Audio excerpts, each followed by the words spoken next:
بسم الله الرحمن الرحيم. الحمد لله رب العالمين، والصلاة والسلام على أشرف المرسلين وخاتم النبيين ورحمة الله للعالمين سيدنا محمد وعلى آله وصحبه أجمعين، وبعد.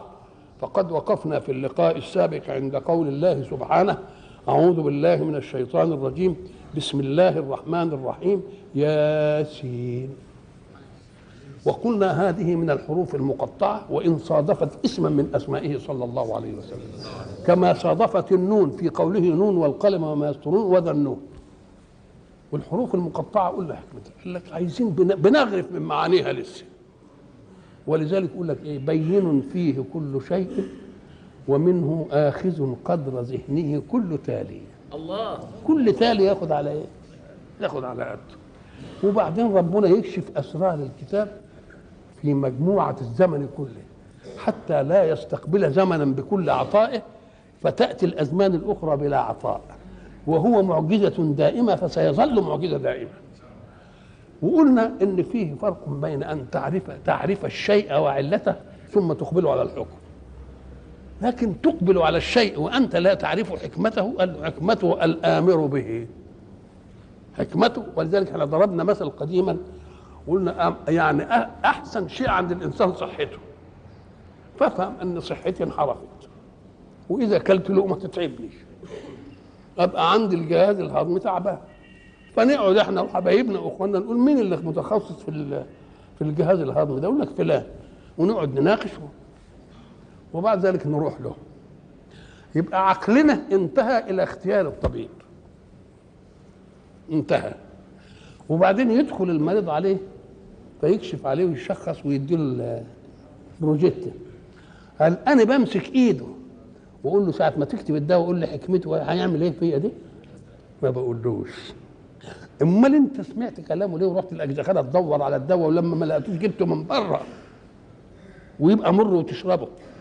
قال لك: ثقة في من اختاره عقلي انه طبيب. فكيف يكون ثقتك مع ربك اللي قد يخطئ الطبيب فيميتك ولكن ربك لا يخطئ؟ تقوم تسأله تقول له: أنا مش هعمل الحكم ده إلا إذا قلت لي علته. يقول: أنت إذا رحت للعلة تبقى إلهك العلة، ولكن المؤمن إلهه الآمر بالحكم. ولذلك لما تيجي تزورني تلاقي شوية دواء كده عندي، شو تشرب دواء ليه؟ أقول لك: والله الطبيب كاتبه، بس ما دخلش شوية في معادلة إن دي كذا ودي كذا ودي كذا. ولذلك هناك يقول لك: وإذا العقل لم يعلل لشيء علته إيه؟ فمن النص علة الأشياء. فعلت دي ليه؟ لأن ربنا فعل. نيجي مثلا نجيب مثل كده، يقول لك: الصيام عشان الواحد يعض الجوع، يقوم لما يعض الجوع يفتكر الإيه؟ الفقير. تقول له: إذا الفقير ما يصومش، اللي ما عندوش الفقير ما يصومش. أنا بصوم لأن ربنا قال لي صوم، هو دي علة واحدة؟ أنا بقول له بصوم لأن ربنا قال لي صوم، انتهت المسألة، ماليش دعوة. ولذلك تجد أشياء متناقضة. طيب الوضوء مش بينظف؟ طب ولقيت في مية تنظف، نروح للتراب ونحطه على وشنا. إيه المسألة؟ تبقى مش العلة النظافة، العلة التزام بأن لا تدخل على الله إلا باستعداد خاص، وإنك أنت تتوضأ، تبقاش محدث وتروح تقابل ربنا. ده انت لما تروح تقابل واحد عظيم ولا بتاع بتتعطر وتطيب وتوضب مش عارف ايه نفسك، فانت رايح تقابل ربنا، لا اقل من ان الحدث اللي ده تنهي الحدث. الله. يبقى واذا العقل لم يعلل لشيء فمن النص علة الاشياء. خير ما يعبد الاله به الغيب وفيه مراتب الاتقياء. سيدنا ابو بكر لما جه من الرحله وقالوا له: صاحبك ادعى انه رسول، قال: إن كان قد قالها فهو رسول. ما بحثش حاجة أبدا. الله. ولولا أني رأيت رسول الله يقبلك ما قبلته، بالعقل ما تجيش. ده هو بيقول اهدموا الأصنام وتفوا على الأصنام، وبعدين يجي الحجر يقول لك لا. إنما الله أراد أن يمنعك عن حجر لأنك بتعبده، ويلزمك بأن تقبل حجرا من جنسه، يبقى الحجرية لا دخل لها، وإنما هذا أمر منه وهذا نهي منه. حجرية ولا لها دخل في الموضوع ده. تعال بقى، التكاليف قسمان: تكاليف اعتقادية وتكاليف جوارحية، يعني الجوارح بتعملها. العقدية اللي في القلب دي الله سبحانه وتعالى موجود، ده عقيدة خلاص، وبلاغ الرسل عنه حق، بعقيدة خلاص، ومحمد صادق في البلاغ عن الله، عقيدة. لكن القلب يجد أشياء ما يقدرش يبحثها بهذا. دي كان نجيب عليها دليل، الثلاثة دول نجيب عليهم دليل، إنما في ثلاثة اعتقاديات ما تقدرش تجيب عليها دليل. يعني مثلا لما يحدثك في الغيبيات يقول لك والصراط أرق من الشعرة وأحد من السيف وعليه يسير الإنسان على متن جهنم، يمر عليه. تقوم تقول أرق من الشعرة وأحد من السيف، والواحد يمشي عليه إزاي؟ تقدر تقيم الدليل على دي؟ قال لك لا، بس السمعيات، إن ربنا قال كده بس. يبقى شيء اعتقادي عرفنا له علة، وشيء اعتقادي ثاني حجته فيه السماع من الله، بس حجة الثاني هي الأولى. أنا ما سمعتش الصراط ده إلا لأنني آمنت بالله الواحد الأحد الخالق، وبعدين قال لي فأنا آمنت بدي اللي عقلي مسيحها اعتمادا على مين؟ على اللي عقلي سيحها الأولانية. أدي واحدة. طب والجوارح، عمل الجوارح، أدي القلب، وهات القالب بقى. القالب جوارحه قسمان، قسم نسميه قولا، وقسم نسميه ايه؟ فعل. قول وفعل. القول ده باللسان والفعل بالجوارح. اللسان واخد النص، ولذلك قسمنا عمل الجوارح الى ايه؟ قول والى فعل. مع ان الفعل كتير، العين لها فعل، والودن لها فعل، والانف له فعل، والفم له فعل، واليد له فعل، والجوارح لها فعل كلها، انما القول باللسان بس. يبقى اللسان خد ايه؟ خد نص حركه الجوارح. ولذلك يقول لك لما تقولون ما لا تفعلون. مقابل القول ايه؟ قول الفعل، وهما معا عمل. هما الاثنين ايه؟ من عمل صالحا فلنفسه، يعني سواء كانت كلمه ولا فعل، يا قول يا فعل. يبقى اذا العقائد وعمل الجوارح. العقائد منها ما يقوم عليه الدليل، كوجود الدليل على واجب الوجود وهو الله، ووجود الدليل بالمعجزه على صدق محمد في البلاغ عن الله بالعقل اهي. وبعدين في حاجات يخبرنا به العقل ما يقدرش يجيب لها عله الا ايه؟ اذا جاءت من باطن العله الاولى، ان اللي قالها ربنا، اللي انت امنت بيه كلام حول. هات بقى الجوارح، قلنا قسمين، قسم قول وقسم فعل، وكلاهما ايه؟ عمل. من عمل صالحا يبقى قولا كان او ايه؟ او ايه؟ او فعل. تقول بقى تعالى بقى في الجوارح. الجوارح انت بتصلي، طب قال لك ربنا صلي بس، الرسول جه بين الصلاه دي ايه؟ امتى مواقيتها، وامتى كذا وامتى كذا. وبعدين تلاقي ملهاش سياق.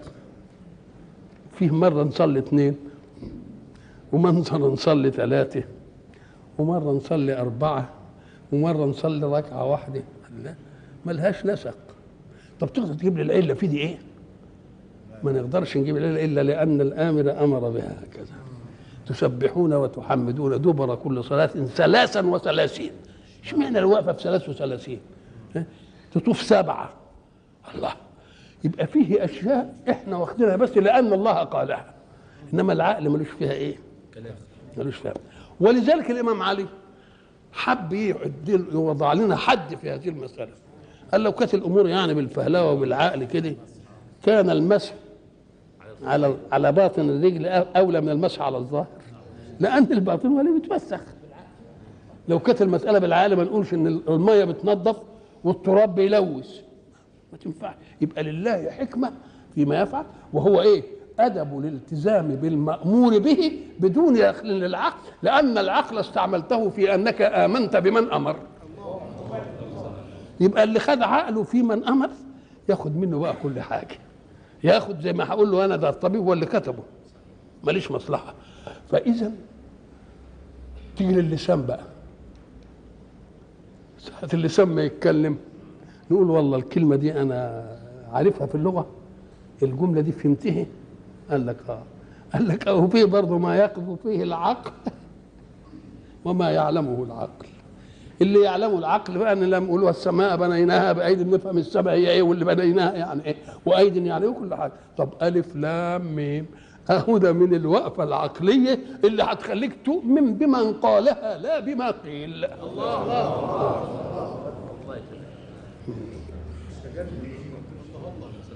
ياسين والقرآن الحكيم. والقرآن الحكيم الواو دي ايه؟ قال لك الواو دي جايه للقسم. بيقسم بايه؟ القرآن.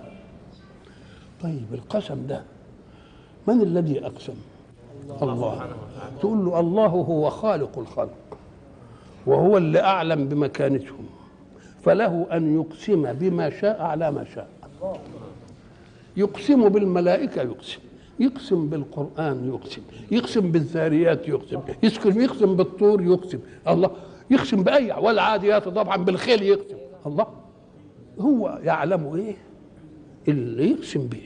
لكن انت اذا اردت ان تقسم انت لا تعرف حقائق الاشياء على كماليتها، هو عارف كماليتها انما انت ما تعرفهاش. فاقسم بمن وقفت بالايمان على كماليته. فان كنت مقسما فلتقسم بالله، تقسم بغير لا هتقسم بالله. الله يبقى اذن الله يقسم بما شاء على ايه، لكنه حين يقسم العقول بقى تقعد تدعبس. طب يعني بدنا نأنس كده، يعني يقول لك ائنس في محيط استصحاب الايمان بالاصل وان لم تفهم. يبقى دي عمليه عقليه يعني. انما ما ترتبش ايمانك على فهمك، حاول كده. ولذلك العلماء يقول لك احنا بن ايه، بندعبس وبنحاول.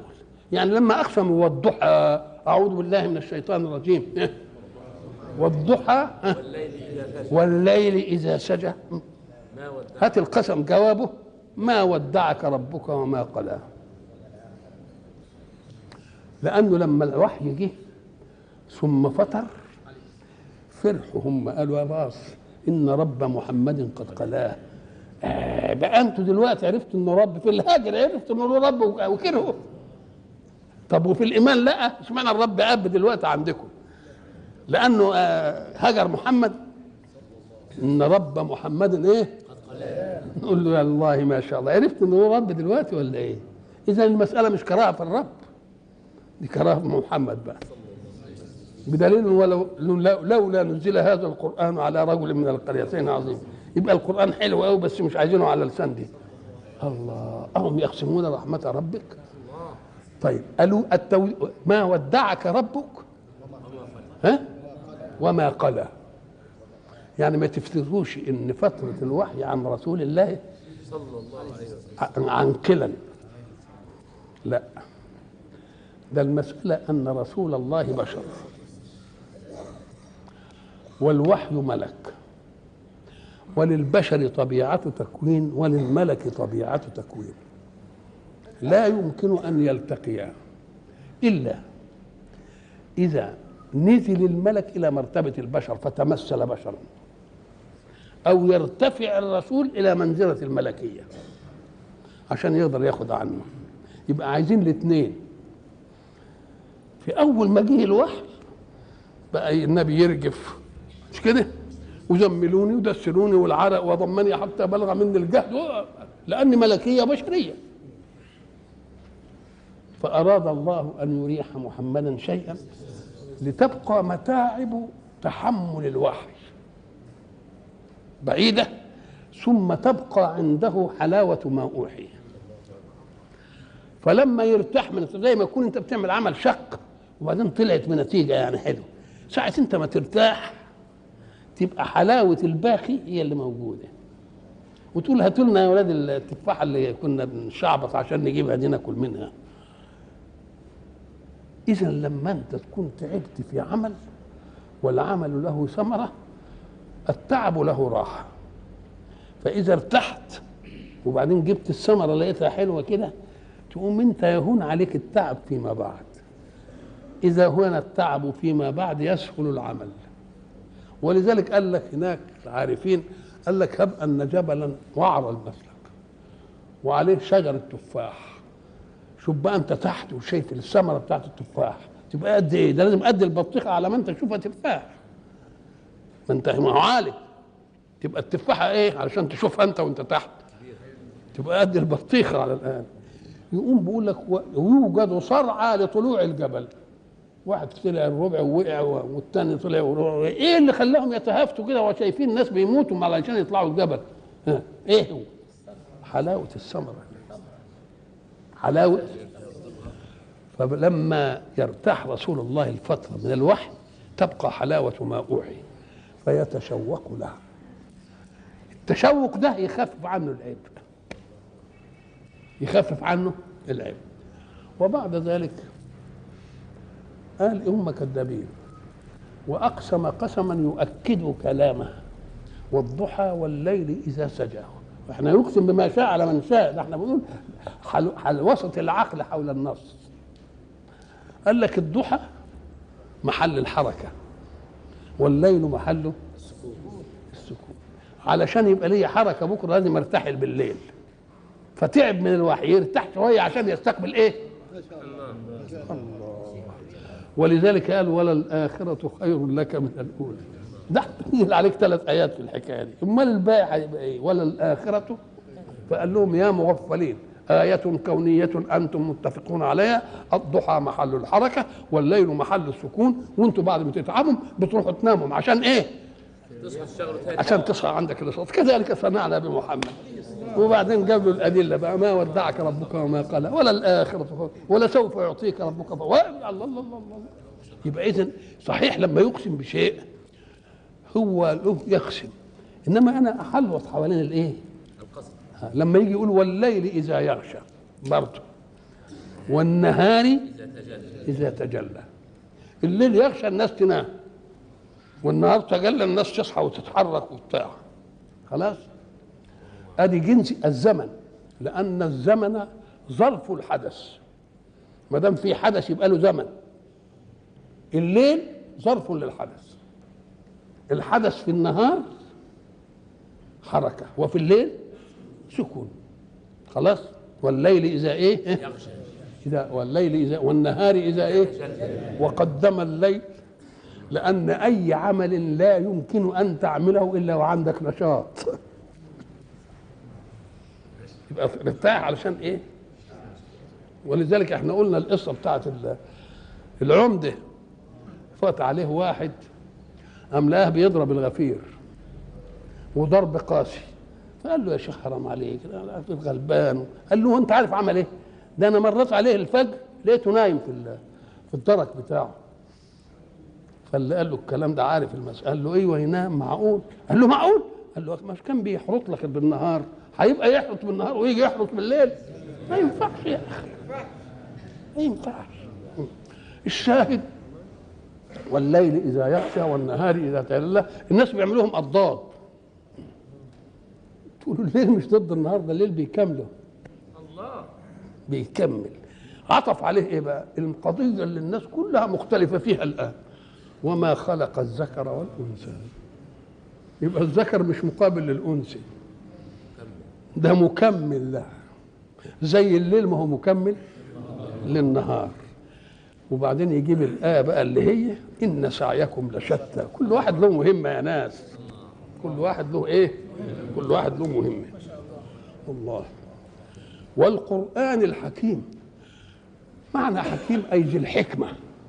طب وهل القرآن يكون حكيم إلا إذا كان اللي قايله حكيم؟ بيضع الشيء في موضعه، يضع الشيء في إيه؟ في موضعه. والقرآن الحكيم إنك لمن المرسلين. يبقى القسم والعملية كلها عشان يثبت إيه؟ أنه من المرسلين.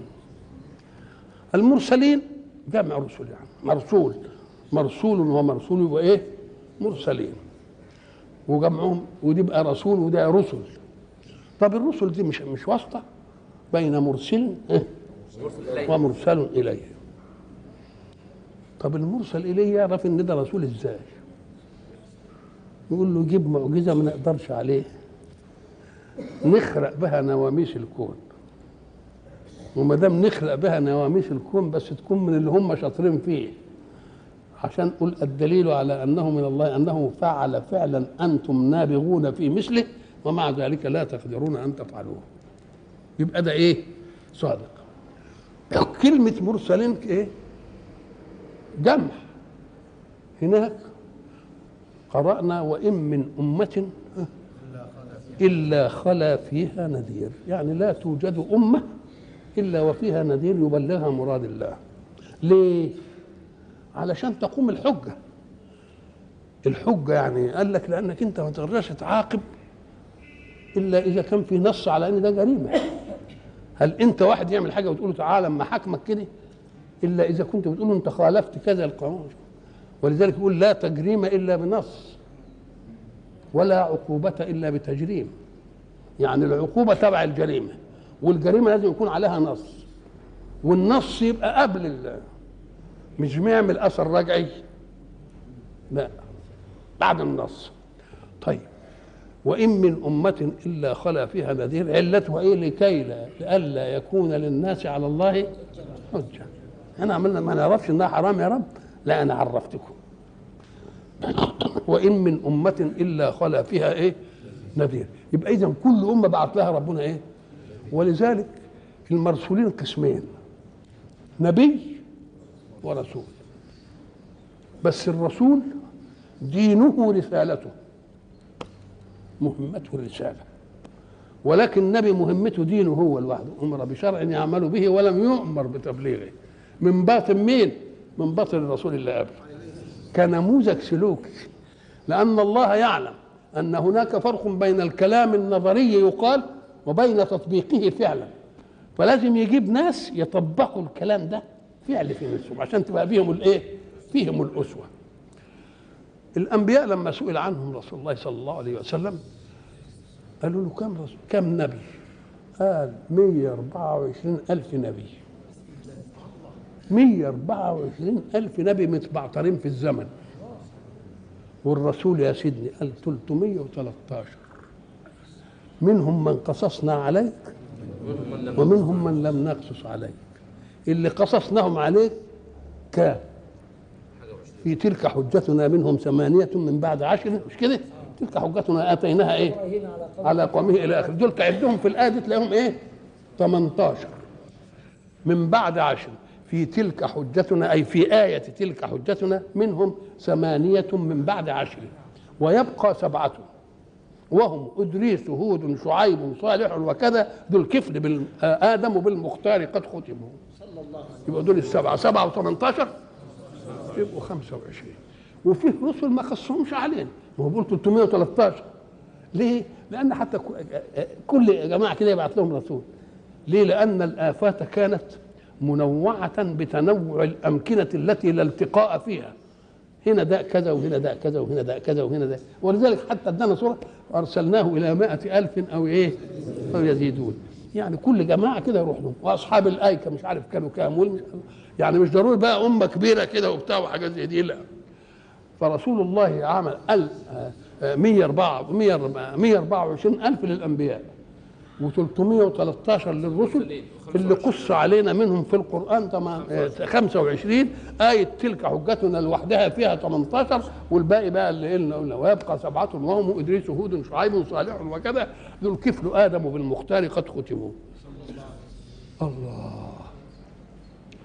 طيب الأنبياء هم أسوة عمل، والرسل هم بلاغ منهج. إنما يبلغ المنهج وله أسوة عمل؟ يبقى كل رسول نبي وليس كل نبي إيه؟ وليس كل نبي رسول. وإن من أمة إلا خلا فيها نذير. يبقى لما يقول له إنك لمن المرسلين يبقى معناه إن في مرسلين إيه؟ آخرين نصروا في الإيه؟ في الدنيا ونصروا في الزمن، بس نصرهم كان لحي. كل جماعة لهم حتة محدودة، كل واحد له ايه؟ حته من الارض محدوده، لان كانت العالم منعزل، كل جماعه في حته في حته. ما كانش العالم التقى كده الالتقاء. ولما يكون العالم منعزل يبقى كل بيئة منعزلة لها داءات تناسبها. دول بيطففوا الكيل والميزان، ودول بيعبدوا الأصنام، ودول مش عارف بيلاقوا لوطهم، وده بيعملوا الله. يبقى كل واحد هو ايه؟ يقوم يجي رسول يعالج المنطقة دي. فلما علم الله أزلا أن العالم بما وهبه الله من عقول تفكر في الكون سيلتقي فيصبح الداء الواحد في العالم داء عند الجميع، جاء رسولا للجميع. وإلى لقاء آخر إن شاء الله.